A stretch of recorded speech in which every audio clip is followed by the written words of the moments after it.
Hebrews chapter 3, 1-7. హెబ్రీయులకు రాసిన పత్రిక 3వ అధ్యాయం 1 నుంచి 7 వచనాలు. హెబ్రీయులకు రాసిన పత్రిక 3వ అధ్యాయం 1 నుంచి. ఇందువలన పరలోక సంబంధమైన పిలుపులో పాలు పొందిన పరిశుద్ధ సహోదరులారా, మనం ఒప్పుకొనిన దానికి అపోస్తలుడును ప్రధాన యాజకుడైన యేసు మీద లక్ష్యముంచుడి.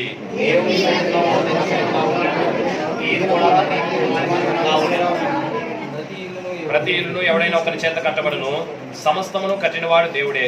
ఇంటి కంటే దాన్ని కట్టినవాడు ఎక్కువ ఘనత పొందినట్టు ఈయన మోషే కంటే ఎక్కువ మహిమకు అర్హుడుగా ఎంచబడెను.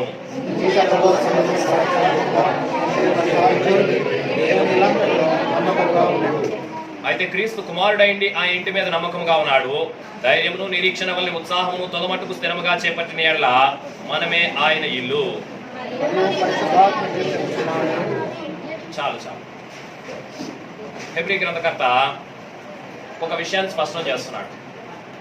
ఏంటి ఆ విషయము అనంటే, మనం చదువుకున్న ఇందువలన పరలోక సంబంధమైన పిలుపులో పాలు పొందిన పరిశుద్ధ సహోదరులారా, మనం ఒప్పుకొనిన దానికి అపోస్తలుడును ప్రధాన యాజకుడైన యేసు మీద లక్ష్యముంచుడి. సాధారణంగా మానవుడికి అనేకమైనటువంటి తలంపులు ఉంటాయి, ఆలోచనలు ఉంటాయి.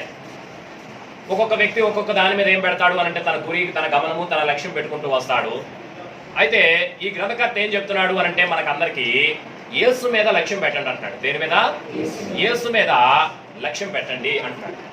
యేసు ఎవరు?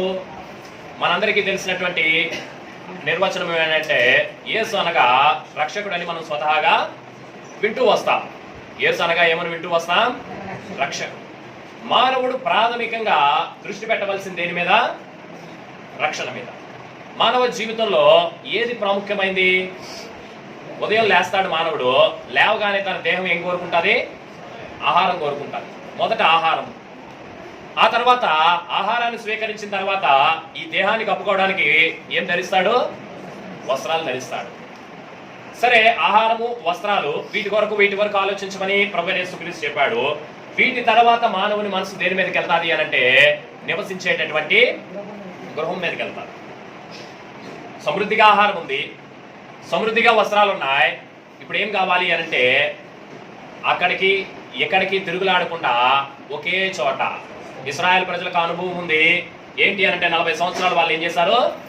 అరణ్యంలో తిరిగారు. అక్కడి నుంచి ఇక్కడికి, ఇక్కడి నుంచి అక్కడికి, ఇక్కడి నుంచి అక్కడికి. ఒక రోజు వచ్చింది, దేవుడు ఏం చేశాడు అనంటే, పాడతాం ఏమనంటే, స్థిరవాసములేని ప్రజలై తిరుగుచున్నప్పుడు, స్థిరవాసములేని ప్రజలై తిరుగుచున్న. భూమి మీద మనిషికి నివాసాలు ఉన్నాయి. అయితే ప్రశ్న ఏంటంటే, స్థిరమైన నివాసము. అందుకని మానవుడు ఏమనుకుంటాడు అనంటే, అతి ఇంట్లో ఉన్నప్పుడు ఏమనిపిస్తుంది అనంటే, ఉండలేకపోతున్నాను, లేకపోతే ఇంకేదో కారణాలను బట్టి ఒక స్థిరమైన నివాసం ఇక్కడికి అక్కడికి. సరే, నివాసం స్థిరంగా ఉంటుంది. సమస్య ఇప్పుడు నివాసంలో లేదు. సమస్య ఎక్కడుంది అనంటే మనుషుల్లో ఉంది. సమస్య ఎక్కడుంది? మనుషుల్లో ఉంది. ఈ నివాసం ఇక్కడే స్థిరంగా ఉంటుంది. దీన్ని అనుభవించుకోవాలనుకున్న వాళ్ళు ఏం చేయాలి అనంటే, ఇక్కడికి రావాలి. మరి ఇప్పుడు మనం ఉన్న ఈ ఇంటికి పూర్వపు యజమాని ఈ లోకంలో లేడు. ఆయన ఈ ఇంటికి పూర్వపు యజమాని పుల్లబ్బాయి గారు ఈ లోకంలో. సరే, ప్రస్తుత యజమాని ఈ దేశంలో. పూర్వపు యజమాని ఏమో ఈ లోకంలో లేడు, ప్రస్తుత యజమాని ఏం లేడు, ఈ దేశంలో లేడు. మరి ఇప్పుడు మనం ఏం చేస్తున్నామంటే, వాళ్ళ తరపున ఈ ఇంటిని యొక్క సంతోషాన్ని ఇప్పుడు ఎవరు అనుభవించాం? మనం అనుభవించాం. ఈ ఇంటి నీళ్ళలో ఎవరు తలదాచుకుంటున్నాం? కాబట్టి నివాసాలు స్థిరమైనవైనా మనుషునికి ఏం లేదు. కారణం ఏంటి అనంటే, ప్రపంచము ఏ విధంగా ఉంటుందంటే, the world is not static but it is dynamic అంటారు. స్టాటిక్ అంటే ఇప్పుడు ఒకే విధంగా ఉంటుంది. నిజంగా అనుకోవచ్చు, ఈ ఊర్లో ఒక ఇల్లు కట్టుకొని ఇంట్లోనే ఉండాలా, ఈ ఊర్లోనే ఉండాలా. కానీ ఈ ఊరు మనకి ఏమి ఇవ్వగలదు? మనకు కావాల్సిందంతా ఈ ఊర్లో ఏమీ దొరకదు. ఒకవేళ దొరికినా కూడా మన మనసు ఏమి తృప్తి చెందదు. కాబట్టి ఏం జరుగుతుంది అనంటే, మనుషుడు నివాసాలు నిర్మించుకున్న మనిషి యొక్క జీవితం ఏంటి అనంటే, స్థిరవాసము లేనివాడు. చాలా మంది ఎలాంటి ఏమనుకుంటారంటే, సొంతిల్లు లేని వాళ్ళు అలా అంటున్నారేమో, స్థిరవాసము లేనటువంటి వారు అని అనుకుంటారు. సొంతిల్లు లేకపోవడం కాదు, సొంతిల్లు ఉన్నా కూడా మనిషికి స్థిరవాసం అనేది లేదు. అందుకనే అబ్రహాం ఏం చేస్తూ వచ్చాడు అనంటే, గుడారాల్లో నివసిస్తూ వచ్చాడు. గుడారాల్లో నివసించడం వెనక ఉద్దేశం ఏంటి అనంటే, ఎప్పటికప్పుడు జీవితం ఏమవుతుంది? మార్పు చెందుతూ వస్తుంది. ఎప్పటికప్పుడు ప్రయాణాలు మార్పు చెందుతూ వస్తున్నాయి. మనం ఎవరము? యాత్రికుడానే నీలో కాములో, యాత్రికుడానే నీలో. మానవ జీవితం యాత్ర చేయవలసిందే, మానవ జీవితము యాత్ర చేయవలసిందే. మరి ఇటువంటి పరిస్థితుల్లో ఎవరికైనా ఏమనిపిస్తుంది అనంటే ఒక ఇల్లు కావాలనిపిస్తుంది. అందరికీ అనిపించింది. ఈ దేశంలో స్వాతంత్రం ఉంది, కావాల్సిన స్థలం కొనుక్కోవచ్చు, కావాల్సిన ఇల్లు కట్టుకోవచ్చు. కొన్ని దేశాల్లో స్వాతంత్రం లేదు. సింగపూర్లో ఒకరు చెప్పారు, ఏంటి అనంటే ఇల్లు కావాలి అనంటే ఇల్లు కావాలని అనక్కర్లేదు, వాళ్ళే నిర్ణయిస్తారు. దేశం చాలా చిన్నది, నేను స్థలం కొనుక్కుంటాను, ఇల్లు కట్టుకుంటాను అనంటే అక్కడే కుదరదు. ఆ దేశంలో ఏదో ఒక అపార్ట్మెంట్లో ఏదో ఒక ఫ్లాట్ వాళ్ళే నిర్ణయిస్తారు, వాళ్ళే నీకు లోన్ ఇస్తారు, అందులో నువ్వు నివాసం ఉండాలా, నెలకి ఎంత ఏం చేయాలా వాళ్ళకి పే చేయాలి. అందుకని సింగపూర్ వెళ్ళిన కొత్తలో అందరూ సంతోషంగానే ఉంటారు. కానీ తర్వాత డబ్బు పెరిగిన తర్వాత ఇదేంటిది, వాళ్ళ నిర్ణయాల ప్రకారము వాళ్ళు కోరిన విధానంలో ఉండడం ఏంటి అని చెప్పేసి సింగపూర్ వెళ్ళినటువంటి వాళ్ళు ఏం చేస్తారంటే చాలా మంది మకాం మారుస్తారు. కొన్ని దేశాల్లో మనకు కావాల్సిన స్థలం తీసుకోవచ్చు, కావలసినట్టుగా ఇల్లు కట్టుకోవచ్చు అని చెప్పేసి. ఇలాగున మానవుడికి భూమి మీద ఏముంది అనంటే కొన్ని పరిమితులు ఉన్నాయి. ఆ పరిమితులను అనుసరించి ఈ గృహాన్ని నిర్మించుకుంటూ వస్తారు. సరే, మనం ఇప్పుడు చదువుకున్న భాగంలోకి వెళ్దాం. హెబ్రీయులకు రాసిన పత్రిక 3వ అధ్యాయం 3-4 వచనాలు. ప్రతి ఇల్లును ఎవడైనా ఒకరి చేత కట్టబడును. ఇప్పుడు ఇల్లు ఉంది, ఈ పనిని 10 మందికి అప్పచెప్పడానికి లేదు. ఒకవేళ 10 మంది పని చేసినా ఎంతమందికి అప్పచెప్పాలి? పని ఒకరికే అప్పచెప్పాలి. ఎందుకంటే 10 మంది 10 ఆలోచనలు జరిగితే కుదరదు. మంచి అయినా చెడ్డైనా ఒక ఆలోచన మీద వెళ్ళిపోవాలా. అందుకని అంటున్నాడు, ప్రతి ఇల్లు ఎవడైనా ఒకరి చేత కట్టబడును. ఎవడైనా ఒకడే కడతాడు. 10 మంది కలిసి 10 ఆలోచనలు పెడితే అప్పుడు అది ఇల్లు అవదు, ఇంకేదో అవుతుంది. తర్వాత చూడండి, సమస్తమును కట్టిన వాడు దేవుడే. సరే, పని ఎవడికి అప్పచెప్పబడిన ఆలోచన ఎవరిదైనా సమస్తమును కట్టినవాడు దేవుడే కట్టాడండి. దేవుడు కనబడతాడా? దేవుడు ఏమైనా ఇటుకలు పోసాడా? దేవుడు ఏమైనా ప్లాస్టింగ్ చేశాడా? దేవుడు ఏమైనా పిఓపి చేశాడా? ఎవడైనా ఒకడే కనబడుతున్నాడు. కానీ యేసు మీద లక్ష్యం ఉంచండి అని దేవుని వాక్యం చెప్తుంది. ఇప్పుడు యేసు ఎవరు అనంటే కనబడని ఆ అదృశ్య శక్తి. మనకేమో కట్టిన వారే కనబడతారు. మనకి ఎవరు కనబడతారు? కట్టిన వారే కనబడతారు. బాగుంటే ఇంకొక ఇల్లు కట్టించుకుందాం అనిపిస్తుంది ఆయన చేత, లేకపోతే ఇంకేవో ఆలోచనలు వస్తాయి. అయితే మన వెనక ఈ సమయానికి దేవుని వాక్యం ద్వారా మనకు తెలియజేయబడుతున్న విషయం ఏంటి అనంటే, యేసు మీద లక్ష్యం ఉంచండి అంటే యేసుకి ఇంటికి సంబంధం ఏంటి? ఈ ఇల్లు ఎవరు కట్టినా వారి వెనక ఎవరున్నారు? యేసు ఉన్నాడు. ప్రతి ఇల్లు ఎవరైనా ఒకరి చేత కట్టబడును, సమస్తమును కట్టినవాడు దేవుడే. ఎలా కడతాడు? మనందరికీ సుపరిచితమైన ఒక భాగం ఉంది. సామెతల గ్రంథము 24వ అధ్యాయం. సామెతల గ్రంథము 24వ అధ్యాయం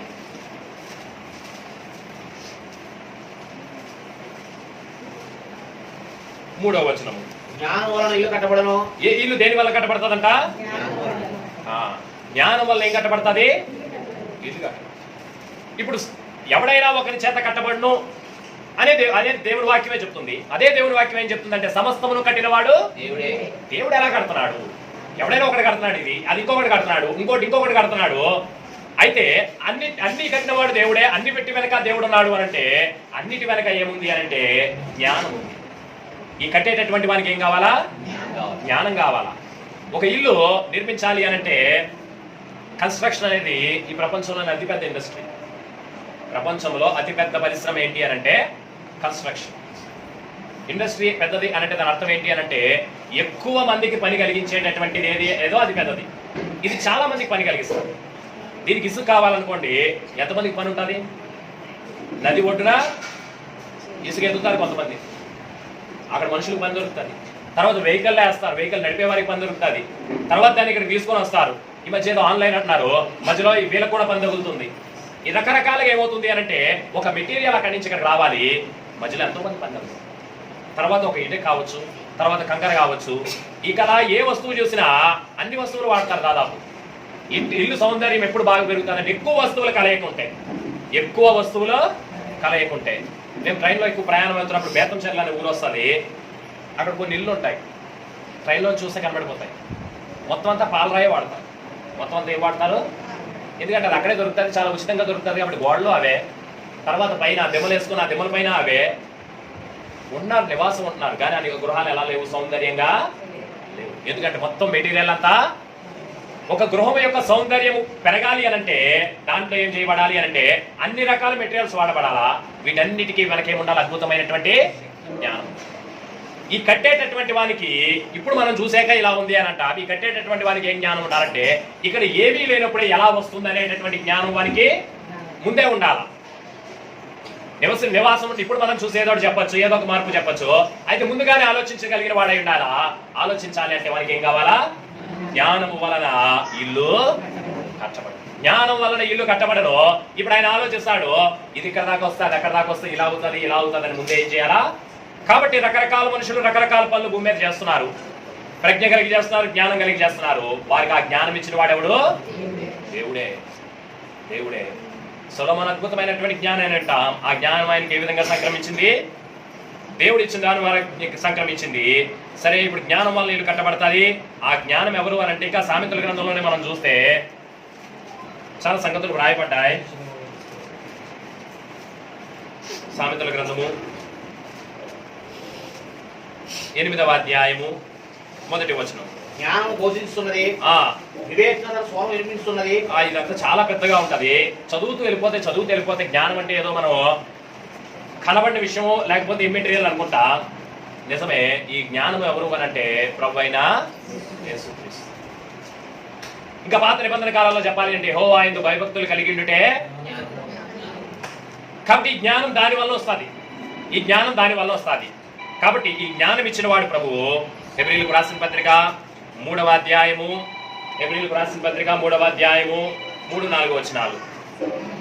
ప్రతి ఇల్లును ఎవడైనా ఒకరి చేత కట్టబడను, సమస్తమును కట్టిన వాడు దేవుడే. ఇంటికంటే దాన్ని కట్టిన వాడు ఎక్కువ ఘనత పొందినట్టు ఈయన మోసే కంటే ఎక్కువ మహిమ అరుడుగా ఎత్తబడను. ఇప్పుడు ఇల్లు కట్టినటువంటి మోసే కనబడుతున్నాడు, దేవుని ఇల్లు కట్టినటువంటి మోసే. అలాగే భూమి మీద ఈ గృహాలు కట్టినటువంటి వారు మనకు కనబడతారు.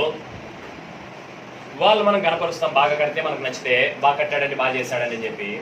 అయితే ఇప్పుడు యేసు మీద లక్ష్యం ఉంచమంటున్నాడు కదా. ఆ లక్ష్యం ఏంటి అని అంటే ఇంటి కంటే లేకపోతే దాన్ని కట్టిన వారికంటే ఎవరికి ఎక్కువ ఘనత అంట? ఈయన మోషే కంటే ఎక్కువ మహిమకు అర్హుడుగా ఘనత అక్కడికి వెళ్ళాలి. ఇప్పుడు ఏం చేయబడాలా? ఘనత ఆయన దగ్గరికి వెళ్ళాలి. ఇదే భూలోకంలో జరిగేటటువంటి పొరపాటు ఏంటంటే మనుషుడు సృష్టికర్తకు బదులుగా దేని పూజిస్తాడంట? సృష్టమును పూజిస్తాడు. నువ్వు నేను మనుషులు, నిన్ను నన్ను దేవుడు నిర్మించాడు. ఒకవేళ నీ నా జీవితంలో అనుగ్రహింపబడినటువంటి ఏ ఈవిని బట్టైనా నువ్వు ఎవరిని స్తుతించాలా, ఎవరిని మహింపరచాలా? ఆయన మహింపరచాలా. అయితే మధ్యలో ఏం జరుగుతుందంటే ఈ మహిమను దొంగిలేటటువంటి సందర్భాలు ఉన్నాయి. వ్యక్తులు కావచ్చు, వ్యవస్థలు కావచ్చు, సంగతులు కావచ్చు. దేవుడు వాడుకోవచ్చు గాక. మోషేను గణహీనపరచమనో లేకపోతే మోషేను అవమానపరచమనో దేవుడు వాక్యం చెప్పడం లేదు. మోషే ద్వారానే దేవుడు ఆ పని జరిగించాడు కనుక మోషే ఘనతకరుడు. కానీ మోషే కంటే కూడా దేవుడు ఎక్కువ ఘనతకరుడు. అలాగే ఇది ఏదో ప్రతి ఇల్లు ఏదో ఒకరి ద్వారానే జరుగుతుంది. అయితే వారికంటే ఎక్కువ ఘనత ఎవరికి? అది జరగనప్పుడు ఏమవుతుంది అనంటే దేవుని ఆశీర్వాదము ఆ గృహంలోనికి రాదు. అయితే ఇది అలవాటైపోయింది మానవుడికి. ఏంటది? ఏం అలవాటైపోయింది అనంటే దేవుని కంటే అధికంగా దేవుడిచ్చిన వాటిని ప్రేమించాలి. భారతదేశంలో అయితే ఒక అలవాటు ఉంది, చనిపోయిన ప్రతివాడు దేవుడు అవుతాడు. బ్రతికుంటుండగా వాడు కాడు. బ్రతికుంటుండగా వాళ్ళని అనేకమైన తప్పులు చెప్తారు, పొరపాట్లు చెప్తారు. చనిపోతే ఎలా దేవుడు అయిపోతాడు? దీని వెనక ఒక దురుద్దేశం ఉంది. చచ్చిపోయిన వాడిని దేవుడు అనంటే వాడి భారం మన మీద ఉండదు కదా. బతుకున్న వాడిని దేవుడు అనంటే వాడి మాట వినాలా. బతుకున్నవాడిని దేవుడు అనంటే వాడి మాట వినాలి. చచ్చిపోయిన వాడిని దేవుడు అన్నామంటే ఇక వాడి మాట వినక్కర్లేదు కదా. అందుకని మనకు అనుకూలంగా, మనకు సౌకర్యవంతంగా మనం ఏం చేసుకుంటాము అనంటే దేవుణ్ణి మన చేతులతోనే తయారు చేసుకుంటాం. దేవుడిని ఎలా తయారు చేసుకుంటాం? ఇల్లు ఎలా తయారు చేసుకున్నామో దేవుడిని మన చేతుల్లోనే తయారు చేసుకుంటాం. మనకి ఎక్కడ కావాలంటే అక్కడ పెట్టుకుంటాం. ఏం కావాలంటే అది చేస్తాం. ఎందుకు? దేవుడు మనకు అనుకూలంగా ఉండాలనేటటువంటిది మన యొక్క ఆశ, అభిలాష తప్ప. అందుకనే బైబిల్ చెప్తుంది ఏమంటున్నాడంటే మీరు సజీవుడైనటువంటి వాడిని మృతుల్లో ఎందుకు? మనం ఎవరము అనంటే సజీవుడైనటువంటి దేవునికి సంబంధించినటువంటి వారు. సాజీవా జనకుని సాజీవా జనులమని. ఇప్పుడు సజీవుడైనటువంటి వాడిని దేవుడు అనడం వల్ల ప్రమాదం ఏంటి అనంటే సజీవుడైన వాడు మాట్లాడతాడు. సజీవుడైన వాడు ఏం చేస్తాడు? మాట్లాడతాడు, లే అంటాడు, కూర్చో అంటాడు, ఇలా చేయి అంటాడు, అలా చేయి అంటాడు. ఈ మాట వినడం ఇష్టం లేని మానవుడు ఏం చేశాడు అనంటే, దేవుడు నన్ను నిర్మించాడు, ఇప్పుడు నేనేం చేస్తాను? తిరిగి దేవుణ్ణి నిర్మించేస్తాను. నువ్వు నన్ను చేసావు, నేను నిన్ను చేశాను చెల్లు. నువ్వు నాకేదో ఇచ్చావు, నేను నీకేదో ఇస్తా. దీనికేమి ఎవరు అతీతం కాదు. అబ్రహాం మనవుడు, ఇస్సాకు కుమారుడైన యాకోబు కూడా అదే చెప్పాడు. ఏం చెప్పాడు? మరియు నీవు నాకు ఇచ్చు యావత్తులోనే నీకేం చేస్తాను? 10వ వంతు చెల్లిస్తాను. అంటే 10 రూపాయలు దేవుడికి రావడానికి దేవుడు వీనికి ఎంత ఇవ్వాలా? 100 రూపాయలు ఇవ్వాలి. 100 రూపాయలు ఇస్తే ఇస్తాను. ఈ బేరం మనిషిలో ఏ కుటుంబం? భూమి మీద దేవాతి దేవునితో, నిజమైన దేవునితో నిజమైన సంబంధం కలిగినటువంటి ఏకైక కుటుంబంలోనే ఈ బేరసారాలు ఉన్నాయి. ఈ బేరసారాలు ఎక్కడున్నాయి? నిజ దేవునితో సంబంధం కలిగినటువంటి ఏకైక కుటుంబం అది భూమి మీద. ఒకవేళ ఎవరైనా దేవుడు తెలుసుకోవాలంటే వారి ద్వారానే తెలుసుకోవాలా. ఆ కుటుంబంలోనే ఏమున్నాయి? బేరసారాలు ఉన్నాయి. ప్రియులారా, దేవుడు మనకు అన్ని ఇచ్చాడు, మనం ఆయనకి ఏమి ఇవ్వలేదు. దేవుడు మనకు అన్ని అనుగ్రహించాడు, తిరిగి మళ్ళా మనం ఆయనకి ఏమి ఇవ్వగలిగేది ఉండదు. అయితే ఏం చేయాలి అనంటే ఆయన మీద లక్ష్యం ఉంచాలి. ఆయన మీద ఏం చేయాలా? లక్ష్యం ఉంచాలి. ఆయన ఎవరు? ఆయన ఎవరు? సృజించితివి నన్ను నిర్మించుకున్నావు. ఇక్కడ ఉన్నటువంటి ఎవరైనా కానీ నిన్నెవడు సృష్టించాడు? ఆయనే సృష్టించాడు. మనము తల్లి గర్భమున మనల్ని రూపించిన వాడెవడు? ఆయనే. తగిన కాలంలో బయటకు తీసుకొచ్చిన వాడెవడు? ఆయనే. పోషించిన వాడు, సంరక్షించిన వాడు, ఈ పాటి క్షేమము, నెమ్మది, ఆరోగ్యం ఇచ్చిన వాడు ఆయనే. అయితే నీవుగాక వేరు ప్రభువులు మాకుండేది అని దేవుని వాక్యం అంటాడు. అలాగున సృష్టికర్తను విడిచిపెట్టి సృష్టమును పూజించడానికి మానవాళికి ఈనాడు ఏమైంది? అలవాటు పడి కంటికి కనిపించే సంగతుల మీద లక్ష్యం ఉంచి కంటికి కనిపించని అదృశ్య దేవుని యొక్క శక్తిని మానవుడు గుర్తించినటువంటి పరిస్థితి ఉంది. ఒకవేళ దేవుడు అనే పేరు మీద ఏం చేసినా కూడా తన మనసుకు సంతృప్తి చెందే విధంగా, తనకు తోచిన విధంగా చేస్తున్నాడు. ఎందుకు అనంటే దేవుడు సజీవుడు అనేటటువంటి భావన ఆయనకి లేదు. ఆయనకి లేదు. అందుకనే ఎక్కడెక్కడో ఏవో కనబడుతూ వస్తున్నాయి. ఒకసారి ఒక ఆయన సైకిల్ తొక్కుంటూ వెళ్తున్నాడు. తొక్కుకున్న సైకిల్ సడన్ గా ఆపేశాడు. అక్కడెక్కడో యేసు ప్రభు బొమ్మ కనబడింది. బొమ్మ కనబడితే ఏం చేస్తున్నాడు అనంటే దానికి తెగదన్నం పెట్టేస్తున్నాడు. తెగదన్నం పెట్టేసి ఆ క్రింద ఏదో బాక్స్ పెట్టాడు. ఆ క్రింద ఏం పెట్టారు?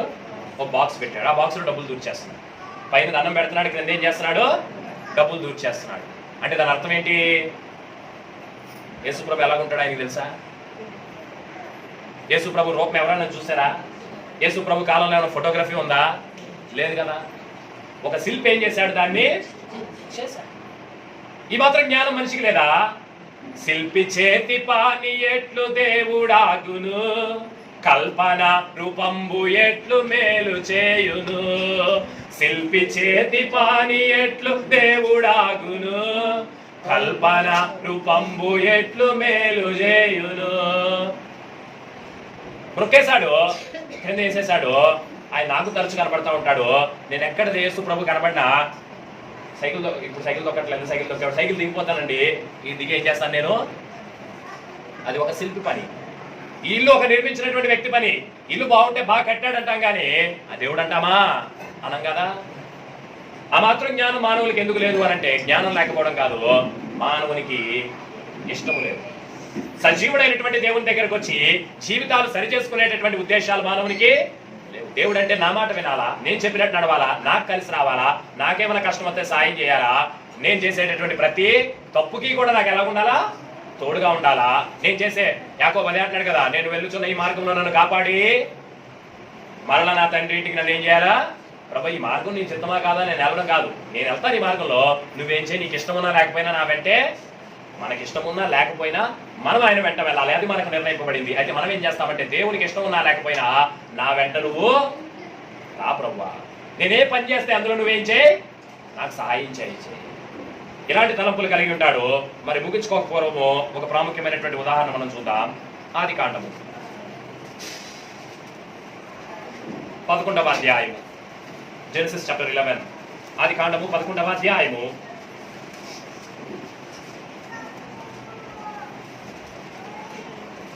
మొదటి వచనం నుంచి. భూమి అంతటా ఒక భాషయో ఒక పలుకు ఉండేది. ఇప్పుడు గమనించాలా, మనందరికీ తెలుసు ఈ భూమి మీద చాలా భాషలు ఉన్నాయి. భూమి మీద ఏమున్నాయి? అయితే ఈ అధ్యాయం చదివేటటువంటి నాటికి భూమి అందంతటా ఒక్క భాష, ఒక పలుకు. పలుకు ఏంటని అనుకుంటాం, ఎసెంట్, ఎసెంట్ అంటాం కదా.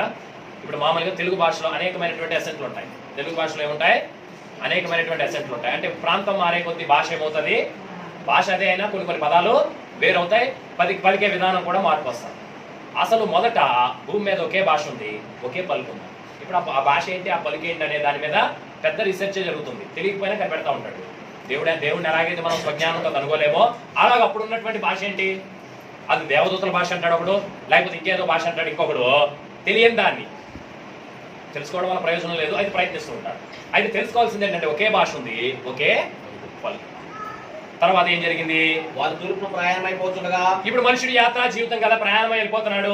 సినారు దేశంలో ఒక మైదానం వారికి కనబడను. ఇప్పుడు ఒక మైదానం వాళ్ళకి కనబడింది, అక్కడ వారు నివసించి, అక్కడ వాళ్ళు నివసిస్తున్నారు. మనం ఇటుకలు చేసి బావుగా కాల్చుకుందాం రండి. మనం అనుకుంటాం ఇటుకలు తర్వాత వచ్చాయి, ఇది వరకు రాతి కట్టడాలు అని చెప్పేసి. ప్రారంభంలోనే ఇటుకలు ఉన్నాయి. ఇటుకలు ఎక్కడ ఉన్నాయి, ప్రారంభంలోనే ఇటుకలు ఉన్నాయి. రాతితో పనిచేయడం చాలా కష్టము, ఇటుకలతో పనిచేయడం కొంచెం సులువు. కర్ణాటక ప్రాంతంలో రాతితో పనిచేస్తారు. కొంతమంది అన్నారు ఇక్కడ వాళ్ళు, మేము రాయితో కట్టలేమంటే రాయి ఎలా తోకం చూస్తారో మాకు తెలియదు అన్నారు. రాయిని ఎలా తోకం చూసి సమానంగా కట్టాలో మాకు తెలియదు అని అన్నారు. ఎందుకంటే రాయిని ఒక షేప్ లోకి మరల్చడం చాలా కష్టం. సరే ఇటుకలు చేసి బాగా కాల్చుదాం. ఒకరితో ఒకరు మాట్లాడుకున్నది. రాళ్ళకు ప్రతిగా ఇటుకలను, ఇప్పుడు రాళ్ళకు ప్రతిగా ఇటుకలు వచ్చేసాయి. అడుసుకు ప్రతిగా మట్టి వరకు ఉండేను. అడుసుకు ప్రతిగా మట్టి కీలు వరకు వచ్చింది. మరియు వారు మనం భూమి ఎంత చెదిరిపోకుండా ఒక పట్టణంలో ఆకాశం చక్రము గల ఒక గోపురం కట్టుకుని. ఇప్పుడు వాళ్ళ ఉద్దేశం ఏంటి అని అంటే, మనం ఇక్కడ ఉండాలి, ఇంకొకటి అక్కడ ఉండాలి, ఇంకొకటి అక్కడ ఉండాలి. అలా వద్దు. మనం ఏం చేద్దాం, భూమి అంతంతటా చెదిరిపోకుండా ఒక పట్టణమును, తర్వాత గోపురం కట్టుకుని. అపార్ట్మెంట్ కల్చర్ అని అంటాం కదా, అపార్ట్మెంట్ కల్చర్ అని అంటాం కదా, అది ఈనాడు కాదు ఆనాడే ఆరంభమైంది. భూమి అంతంతటా చెదిరిపోకుండా ఏం చేయాలా, ఒక పట్టణం. మేనూలూరు గ్రామంలో ఎంతమంది ఉంటారు, 2-3 వేల మంది ఉండొచ్చు కదా. 2-3 వేల మంది కంటే ఎక్కువ మంది పట్టేటటువంటి అపార్ట్మెంట్లు చాలా ఉన్నాయి. అంటే ఒక ఊరంతా ఎంత జనాభా ఉంటారో అంత జనాభాని ఏం చేశారు, ఒక అపార్ట్మెంట్లో, ఒక బిల్డింగ్ లో. ఈ ఊర్లో 10వ భాగంలో ఎన్ని ఇళ్ళు కట్టారో తక్కువ స్థలంలో. ఉద్దేశం ఏంటి, అక్కడ స్థలం ఖరీదు చాలా ఎక్కువ, విడివిడిగా స్థలాలు కొనుక్కొని ఇల్లు కట్టుకునేటటువంటి స్తోమత సామర్థ్యం వాళ్ళకి లేదు. అందుకని విడివిడిగా కట్టలేం కనుక కలిపి ఏం చేద్దాం. నిజానికి ఈ భూమి చాలా విశాలమైంది. దేవుడు నిర్మించినటువంటి ఈ భూమి ఇంకా ఖాళీగా చాలా ఉంది, ఇంకా ఖాళీగా చాలా ఉంది. మనుషుడు ఇలా విస్తరించవచ్చు. అయితే మనుషుడి కోరిక ఏంటంటే ఇలాగునా విస్తరిద్దాం. ఎలాగున విస్తరిద్దాం, ఆకాశాన్ని ఏం చేయాలా, ఆకాశం అంత స్థాయికి ఎదిగిపోవాలా, పైకి ఎదిగిపోవాలా. దేవుడేమో మీరు ఫలించి విస్తరించి భూమిని నిండించి దాన్ని లోపరుచుకోమంటున్నాడు. ఎలాగనా ఉత్పన్నమై వ్యాపించనై బహుగా ఫలించుటకై. ఉత్పన్నం కావాలా, ఇదేం చేయాలా, వ్యాపించాలా, బహుగా ఫలించాలా. మానవుని ఉద్దేశం ఏంటంటే వ్యాపించక్కర్లేదు, ఒకే చోట. అయితే ప్రియులారా, ఈ బిల్డింగ్ కి లేకపోతే ఈ నగరానికి పై నుండి ఆమోదము లభించలేదు. The city was not endorsed by above. అందుకని దేవుడు దిగేం చేశాడంటే భాషల్ని తారుమారు చేశాడు. అప్పటి వరకు భూమి మీద ఒకే భాష, ఒకే పలుకు. ఆ రోజు నుండి అనేకమైన భాషలు వచ్చాయి, ఒక్కొక్క భాషకి అనేకమైనటువంటి యాసలు వచ్చాయి. కనుక ఏమైపోయింది అని అంటే ఆ నిర్మాణం మధ్యలోనే ఆగిపోయింది.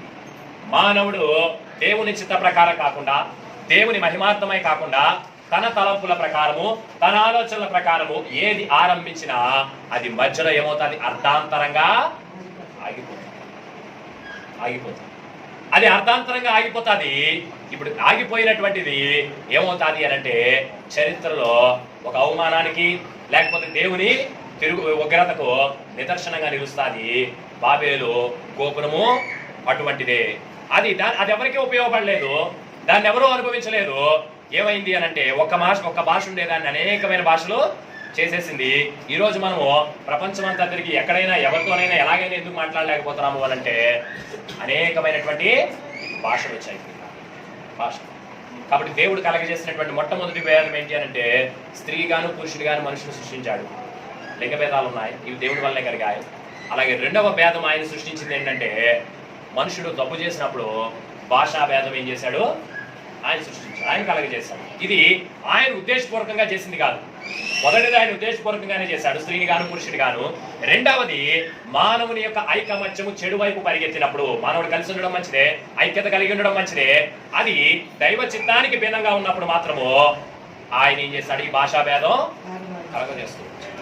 ఎంత కష్టపడి ఇన్ని భాషలు అనంట, ఇదే పెద్ద సమస్య కాదు. భాష ఏమీ పెద్ద సమస్య కాదు. అపొస్తలుల కార్యములు 2వ అధ్యాయంలో చూస్తాం. పెంతెకొస్తు అనే పండుగ దినాన్ని ఏం జరిగింది అనంటే, వేగముగా వీచు బలమైనటువంటి గాలి వచ్చింది. అగ్ని వంటి నాలుకలు విభాగింపబడి ఒక్కొక్కరి మీద రాలితే తమకు రాని భాష కూడా ఏం చేశారు? వాళ్ళు మాట్లాడారు, తమకు రాని భాష. కాబట్టి ఈ భాషా భేదం దేవుడు కలగజేశాడు. దీన్ని పరిష్కరించడం ఆయనకి పెద్ద విషయం కాదు. నీకు నాకు కష్టం వేరే భాష మాట్లాడడం, కరెక్ట్ గా మాట్లాడడం. ఆయన సామర్థ్యం అనుగ్రహిస్తే అది పెద్ద కష్టమేమి కాదు.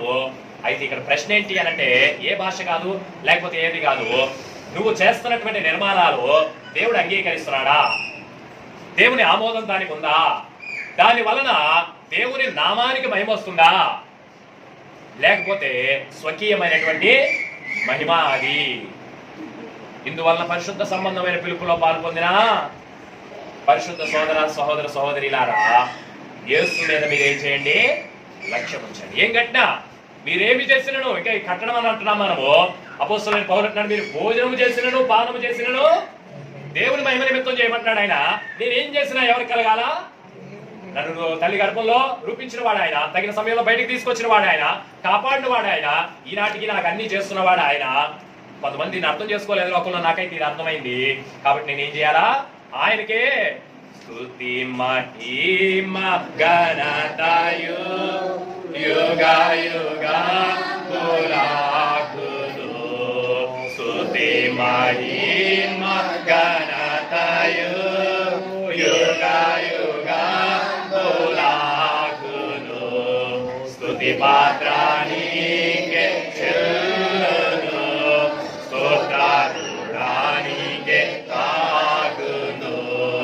స్తుతి పాత్రానికే చెల్లును, స్తోత్రానికి కాగును. కొరింథీయులకు రాసిన మొదటి పత్రిక 3వ అధ్యాయం 10వ వచనం, దేవుడు నాకు అనుగ్రహించిన కృప చొప్పున నేను నేర్పరియని శిల్పకారుని వలె పునాది వేసి తిని మరి ఒకడు దాని మీద కట్టుచున్నాడు. ప్రతి వాడు దాని మీద ఎలా కట్టుచున్నాడో జాగ్రత్త. భౌతికమైనటువంటి నిర్మాణాల విషయం కాకుండా ఆత్మీయమైనటువంటి నిర్మాణాల గురించి అపొస్తలుడైన పౌలు పడుతున్నాడు. నేను ఒక పునాది వేసేసాను. I have లైడ్ the foundation. వేయబడిన పునాది తప్ప మరి ఒక పునాది ఎవడును వేనేరడు. ఆ పునాది ఎవరు? క్రీస్తే. దైవికమైనటువంటి జీవితాలకి, మానవుడు రక్షింపబడ్డానికి, మానవుడు స్వర్గం చేరడానికి దేవుడు ఒక మార్గం ఏర్పాటు చేసేసాడు. ఆ మార్గం ఎవరు? యేసే. నేనే మార్గం అంటాడు. ఇప్పుడు ప్రతి వాడు, చాలా మంది భక్తి అంటున్నారు కదా, ఏం చేస్తున్నారు దాన్ని చూసుకోండి. అందరూ చూసుకోవాలా? అందరూ చూసుకోవాలా? అందరూ చూసుకోవాలా? ఎందుకంటే అబ్రహాం ఇంట్లో ఏ విగ్రహం లేదు, ఇస్సాకు ఇంట్లో ఏ విగ్రహం లేదు. అలాగని చెప్పి ఇంట్లో విగ్రహారాధన లేదనుకోవద్దు. విగ్రహారాధన ఉంది కాబట్టి యాకోబు దేవునితో ఏం మాట్లాడుతున్నాడు? బేరసారాలు. భౌతికమైన విగ్రహాలు లేవు, మానసికమైనటువంటి విగ్రహాలు ఉన్నాయి. భౌతికమైన విగ్రహాలకు దూరంగా ఉన్నారు. సరే, మనం ఎలాగున్నప్పటికీ ఇప్పుడు ఏం చేస్తున్నాం అనేది జాగ్రత్తగా చూసుకోండి. 11వ వచనం, దీన్ని మార్చడానికి అవకాశం లేదు, లేకపోతే ఇది వరకు పిఓపి లేదు, ఇప్పుడు పిఓపి వచ్చింది. ఇంకొద్ది కాలానికి ఇంకేదైనా రావచ్చు. ఇలా భూమి మీద నిర్మాణాల్లో స్టాండర్డ్స్ మారుతాయి కానీ పరలోక సంబంధమైనటువంటి నిర్మాణాలకు మారవు. అప్పుడు పాతకాలం వంటి కనుక ఇలా చేసేవారు, ఇప్పుడు కొత్త కాలం వంటి కనుక ఇలా చేస్తామంటానికి భక్తి విషయంలో కాలం మారితే మార్పు అనేది ఉండదు. ఆ పునాది ఎందుకు అంటే యేసుక్రీస్తు మారని వాడు. యేసుక్రీస్తు నిన్న నేడు యుగ యుగంలో ఒకే రీతిగా ఉన్నాడు కనుక పునాది మారదు. అయితే ఏం మారుతుంది? 12:13 ఎవడైనా ఈ పునాది మీద, పునాది మారదు కానీ పునాది మీద మనకి అంటే నిర్మాణాలు మారతాయి. ఒకడు బంగారాన్ని వాడచ్చు, వెండి తన జీవితంలో అత్యంత విలువైన వాడచ్చు, లేకపోతే రెండో విలువైన వాడచ్చు. దీనిలో ఈ విషయంలో మనకు స్వాతంత్రం ఉంది. భక్తి విషయంలో దేవుడు ఏం చేస్తున్నాడు అని అంటే మనకు స్వాతంత్రం ఇచ్చాడు. నిర్ణయం తీసుకోవాల్సింది మనమే. సృష్టికర్తను సేవిస్తామా లేకపోతే సృష్టంనే సేవిస్తామా? సృష్టికర్తకు మొదటి స్థానం ఇస్తామా, సృష్టముకు మొదటి స్థానం ఇస్తామా? ఇది మనమే నిర్ణయించుకోవాల్సింది. అయితే తర్వాత మరియు వారి పన్నిటిలో దాన్ని అగ్ని పరీక్షించును. ఇప్పుడు అగ్ని పరీక్షిస్తాదంట. ఏం పరీక్షిస్తుంది? అగ్ని పరీక్షిస్తుంది. ఇప్పుడు ఇల్లు ఉందనుకోండి, వర్షం వచ్చింది అనుకోండి, ఎక్కడైనా లీక్ అవుతుంది అనుకోండి, మామూలుగా తెలియదు కట్టినప్పుడు. దాని ద్వారా తెలుస్తుంది ఇక్కడ ఏముంది, ఇక్కడ ఫలానా చోట లీకేజ్ ఉంది. నీరు తెలుసు, నీరు ద్వారా తెలుస్తుంది. అలాగే దైవికమైన జీవితం అగ్ని వంటి శ్రమలు అవి పరీక్షిస్తాయి. పరీక్షించినప్పుడు నిజంగా నువ్వు యేసుక్రీస్తు అనేటటువంటి ఆ నిజమైన పునాది మీద కడితే భూలోకంలో నువ్వు అనుసరించిన భక్తి జీవితానికి నీకేమొస్తుంది? జీతం ఉండాలి, జీతం ఉండాలి. లేకపోతే ఒక పని కాల్చి వేయబడిన ఎడల ఆ పని కనుక ఒకవేళ నువ్వు కష్టపడ్డావు చేసావు, వారికి నష్టం కలుగును. వారికి నష్టం, నీకు నష్టం వస్తుంది. అతను తన మట్టుకు రక్షించబడను కానీ అగ్నిలో తప్పించుకున్నట్టు రక్షించబడను. అరే పని పాడైపోయింది కానీ కొంతమందికి అవకాశం ఉంటుంది. ఈ లోతును మనం చూస్తాం. పని పాడైపోయింది కానీ అగ్నిలో నుండి లాగినట్టు ఏం చేయబడ్డాడు? రక్షింపబడ్డాడు. అయితే పని బాగుండాలి అని అంటే నువ్వు ముందుగానే ఆలోచించాలా. కాబట్టి దైవికమైనటువంటి జీవితం ముగించకపోవడము, గృహం గురించి చెప్పుకున్నాం. గృహాలు స్థిరంగా ఉన్న మనుషులకు స్థిరవాసం లేదు. ఎందుకు అనంటే ఆయా అవకాశాలు, ఆయా సందర్భాలు మనిషిని ప్రపంచమంతా ఏం చేస్తాయి? తిప్పేస్తాయి. కాబట్టి ఒకవేళ మన దేహంలో ఆరోగ్య పరిస్థితి కూడా బాగోకపోయినా వదిలిపెట్టినా కూడా గృహం వదిలి ఎక్కడో హాస్పిటల్ ఎక్కడ పండుకోక తప్పదు. యాత్రికులమే మనము, ఇల్లున్న యాత్రికులమే, ఇల్లు లేకపోయినా యాత్రికులమే మనము. స్థిరమైన నివాసం మనకి ఇక్కడ లేదు. ప్రతి ఇల్లు ఎవడో ఒకటి కడుతున్నాడు. అయితే సమస్తము కట్టినవాడు దేవుడే. ఏం కట్టినా కనుక దేవునికి వెళ్ళకపోతే ఆ ఇంటికి అది క్షేమము కాదు. ఆ ఇంటికి దేవుని ఆశీర్వాదం రావాలి అని అంటే ఘనత దేవునికి వెళ్ళాలా. అలాగే ఇప్పుడు ఈ భౌతిక సంబంధమైన నిర్మాణాలు కాకుండా పరలోకం చేరటానికి దేవుడు తన కుమారుని ద్వారా అద్భుతమైనటువంటి పునాది భూమి మీద వేయించి ఉంటున్నాడు. ఇది సంవత్సరాలు గడిచే కొద్ది మారదు. ఇల్లు కట్టే విధానాలు మారచ్చు. ఇదివరకు పెంకుటిల్లు కట్టేవారు, తర్వాత రకరకాలు కట్టేవారు. ఇప్పుడు ఈ రకమైన కట్టడాలు వచ్చాయి. ఇంకా తర్వాత భవిష్యత్తులో రకరకాల టెక్నాలజీస్ రావచ్చు. అయితే ఆత్మీయమైనటువంటి విషయాల్లో వేయబడిన పునాది తప్ప, ఎందుకంటే యేసుక్రీస్తే ఆ పునాది. ఆయన మార్పు లేనివాడు కాబట్టి ఎప్పుడు అట్లానే ఉంటుంది పునాది.